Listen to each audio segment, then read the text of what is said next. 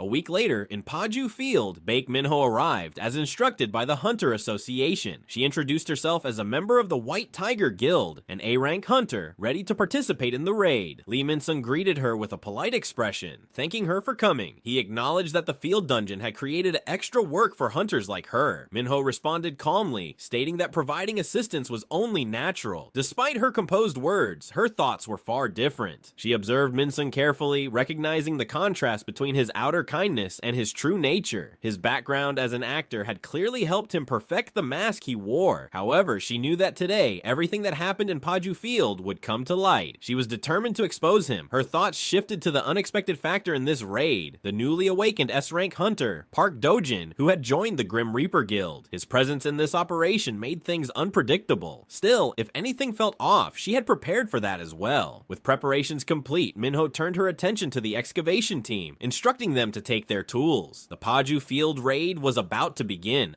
A few days earlier, Min-sung had stood before Park Do-jin, observing the drastic change in his form. It had not been long since their last meeting, yet Do-jin had grown significantly. Min-sung remarked on the speed of his development, attributing it to his alien origins. Do-jin responded with certainty, explaining that his initial choice of a smaller, younger body had been a survival tactic for the early stages. Now that he had gathered more fragments and regained his strength, his appearance no longer mattered. Min-sung, still suspicious, questioned the name Do-jin had given himself and the decision to become a hunter. He wanted to understand what Do-jin was planning. Without hesitation, Do-jin revealed that he had chosen the name to move freely in public. Becoming a hunter would allow him to operate without restrictions in the human world. Lee Min-sung's expression darkened as he considered the consequences of recent events. The incident at the airport had drawn the attention of the Hunter Association, giving them a reason to investigate him under the pretext of civilian damage. If the hidden factory in Paju Field was discovered, it would mean disaster for both him and Park Do-jin. Park Do-jin, however, remained composed. He had anticipated this outcome and had already taken steps to prevent it. His decision to join the Grim Reaper Guild was not without purpose. He intended to turn all the hunters in the raid into believers. Once they were under his influence, they would find nothing at the factory, ensuring that their secret remained hidden. Min-sung studied Do-jin carefully. This was a bold move, one that required absolute confidence. But there was another obstacle to consider. Lim Tae-gyu, an S-rank hunter. He questioned whether Do-jin had the strength to defeat him at this moment. Do-jin was unfazed. He had already made a promise to kill Lim Tae-gyu, and after meeting him in person, he was certain of one thing. If he fought an S-rank hunter now, a grin spread across Min-sung's face. Whether Do-jin lived or died, it did not matter to him. As long as the promise was kept, that was all he cared about. At the Hunter Association, Woo Jim-chul sat in deep thought. The Paju Field raid was set to begin soon, and all eyes were on Lee Min-sung and Stardust. This raid had to yield solid evidence, proof that could finally expose their activities. Fortunately, the hunters participating were highly capable. With assistance from the White Tiger Guild, Baek Minho, an A-rank hunter, was part of the raid team. If anything unexpected occurred, Hunter Choi Jong-in and another S-rank hunter were already on standby. Despite these precautions, one unpredictable element remained. Park Do-jin. His sudden appearance as an S-rank hunter and his immediate alignment with the Grim Reaper Guild raised concerns. The timing was too convenient. Just as the Paju Field raid raid was about to commence, he had joined the very guild that worked alongside Min-sung. It was difficult to ignore the possibility that the situation was shifting in Min-sung's favor. Yet, something else troubled Jimchul. Suho had also joined the raid, but not as a hunter. He was listed as part of the excavation crew. Was this merely a coincidence? Or was there a greater plan at play? Jimchul had personally approved Suho's participation, but uncertainty lingered. If Suho had a reason for being there, if this was part of something larger, then Jimchul knew he would have to act. Back in present, Paju Field was engulfed in flames as the monsters unleashed their fiery breath. The heat filled the air, consuming everything in its path. A hunter at the front raised their shield in a desperate attempt to block the flames, but the intensity was too much. Their strength was fading. Just as the flames threatened to break through, Baek Minho charged into battle. She launched a devastating punch straight into the face of one of the beasts. A sickening crunch echoed as fluid splattered from the impact. Without hesitation, she leaped into the air, delivering a brutal uppercut that sent the monster's head snapping backward. But even after the powerful blows, the beast still stood. The creature retaliated, swinging its massive claws toward Minho, but she was quicker. With acrobatic precision, she dodged by moving on top of the monster, then unleashed a relentless barrage of punches. Each strike landed with crushing force, tearing through its body. The beast collapsed, lifeless. As Minho caught her breath, she scanned the battlefield. Lee Min-sung had not moved. He stood away from the fight, not bothering to join in. His inaction made it clear. Despite awakening as an A-rank hunter, he had no intention of stepping in. To Minho, it was a joke. A hunter who refused to fight had no place in a battlefield like this. Before she could dwell on the thought any further, another beast lunged at her. Caught off guard, she barely had time to react. But before it could reach her, Park Dojin appeared in an instant, striking the monster down with overwhelming force. The salamander-like creature was crushed in a single attack. Minho was stunned. Dojin had taken down the beast effortlessly. Until now, she had thought little of him, assuming he was just a kid playing the part of an S-rank hunter, especially with how casually he had dressed for the raid. But now, watching him in action, she realized just how different S-rank hunters truly were. With every strike, Dojin tore through the remaining monsters. Each attack was precise, cutting through the creatures with ease. The battlefield that had once been in chaos was now silent. As the last of the beasts fell, the raid came to an end. The group gathered after the battle. Lee Min-sung observed the aftermath, then calmly stated that everything had wrapped up much sooner than expected. The monsters were eliminated, and the raid had gone smoothly. However, Baek Minho wasn't convinced. The battlefield felt strangely empty. There were too few monsters in Paju Field, far fewer than what should have been inside a dungeon of this size. Min-sung acknowledged her observation. He explained that the Grim Reaper Guild regularly culled monsters in the dungeons they controlled, keeping their numbers in check to prevent any threats from escaping into the outside world. Minho listened but remained skeptical. Routine monster cullings? That was unusual. Most guilds didn't bother with such practices. There was no need to enter a dungeon every day unless there was something else going on. The situation felt off, and her instincts told her something was definitely wrong. Min-sung then signaled for the group to move forward, leading them toward the boss monster's chamber. As he walked, a subtle grin formed on his face. No matter how hard anyone searched, there would be nothing here to incriminate him. The demons had already dismantled the factory, vanishing deep within Paju Field. Any trace of their operations was gone. No one would find evidence of the factory, and no one who entered this place would leave with a clear mind. Elsewhere, hidden in the depths of Paju Field, the demons lay in wait. One of them sighed in disappointment. They had hoped to meet the apostle while he was here, but the chance had slipped away. It felt like a waste. With all this idle time, they could have been producing more stardust, but instead, the valuable materials were left untouched, sitting in the darkness. Meanwhile, Suho wandered deeper into Paju Field, his steps guided by an unseen force. He soon arrived in front of a massive door, standing tall and unyielding. His gaze sharpened. He could sense something beyond it. Turning to Beru, he confirmed the feeling. The presence of a demon was near. Suho pushed the massive door wide open, stepping into the dimly lit chamber. Inside, 3 demons stood, their presence thick with malice. One of them turned at the disturbance, eyes narrowing in suspicion. Before the demon could react, Suho dashed forward in an instant. His elbow struck with crushing force, sending the demon's head flying as its body was violently dragged through the air. The attack was swift, decisive, and left no room for resistance. Suho stood firm, his gaze scanning the aftermath, the detached head rolling lifelessly. Beru observed from behind,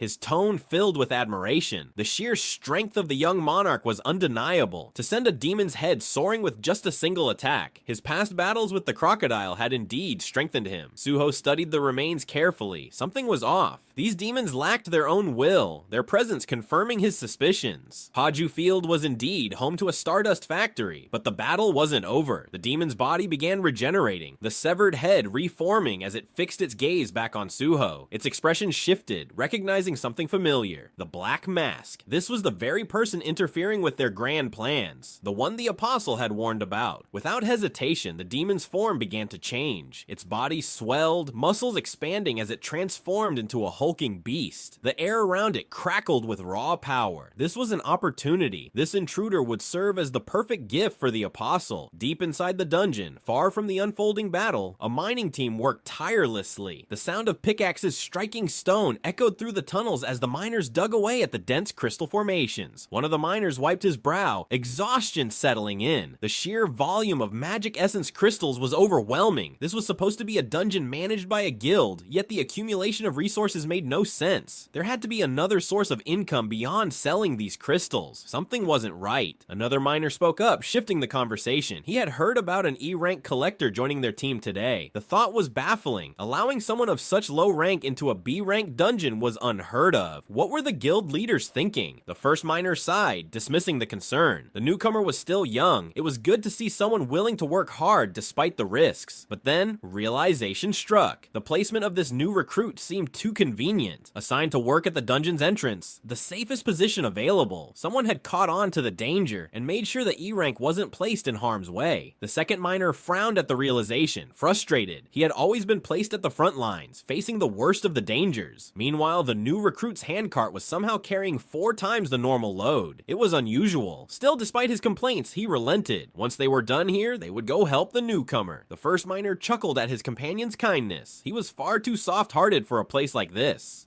Beru remained alert, his gaze locked onto the enemy. The demon's magic power was undeniable. It radiated a presence that could not be ignored. Suho could sense it as well. His heightened stats had sharpened his awareness, and now he could clearly feel the intensity of the demon's power. It was comparable to that of an A-rank hunter, just like Randolph, whom he had encountered at Pyramid Field. There had to be a reason behind the Hunter Association's decision to involve the Grim Reaper Guild in clearing this field-type dungeon. Suho had joined as part of the collection team to get a closer look. If the association had already begun uncovering the truth about Stardust, it meant that things were progressing faster than expected. But if their interest in Lee Min-sung continued to grow, it would make Suho's mission much harder. Extracting information about the Atarim Apostle from Min-sung would become even more difficult. Standing firm, Suho fixed his gaze on the demon. His demand was clear. He wanted to know the Apostle's whereabouts. The demon, however, was deep in thought. He realized that just as the Apostle was hunting for the one in the black mask, this very opponent was also hunting for the Apostle. A dangerous pursuit was unfolding between two forces seeking the same target. Stepping forward with a sinister aura, the demon made his intentions clear. Suho would not need to search for the Apostle. He would meet him soon enough. But before that, the demon planned to crush him completely, rendering him powerless and leaving him in a coma before delivering him as an offering. Without hesitation, the demon's tentacles shot forward, twisting through the air and wrapping tightly around Suho's body. The grip was unrelenting, coiling around him with immense force, holding him in place with overwhelming strength. The demon exuded confidence. Once caught in his tentacles, no prey had ever escaped. This struggle was meaningless. Suho felt the weight of the demon's words, but he remained unfazed. Overwhelming strength? He had heard that before. His mind drifted back to his grueling training under Ammut. The beast had watched him complete the intense regimen in just 5 days, something that should have been impossible. Ammut had been impressed, acknowledging the rapid growth in Suho's body. His strength had reached a level that even Ammut had to recognize. Exhausted from the training, Suho had collapsed onto the ground, reflecting on his progress. Every stat point he had gained from daily quests had been invested in strength, a decision that had paid off. He had also acquired a skill that further boosted his physical power, solidifying his dominance in battle. Ammut had looked down at him, making a promise. Suho was the strongest human he had encountered so far. The memory faded and Suho's focus snapped back to the present. The demon's tentacles constricted around him, but they were nothing compared to the power he had gained. With sheer force, he tore through them, ripping them apart effortlessly. The demon's eyes widened in disbelief. This was impossible. Suho's strength defied all logic. Without hesitation, Suho charged forward, unleashing his fury. In 2 brutal strikes, he tore through 2 demons. Their bodies slashed apart as dark fluid splattered across the dungeon floor. His stance remained firm, unwavering, as he turned his attention to the last remaining demon. He demanded answers once more, the location of the Ataram Apostle, but the demon's resistance snapped and rage took over. He refused to reveal anything. Suho did not hesitate. His gauntleted hand clamped down around the demon's head, gripping it tightly before ripping it away in an instant. A howl of agony echoed through the dungeon as the demon's body twisted in pain. Suho drew his dagger, slashing relentlessly, his strikes carved deep, tearing through flesh from all sides until there was nothing left to resist. As he stood over the remains, a strange sensation settled over him. The presence of this demon. Something about it felt eerily familiar. The unsettling aura reminded him of something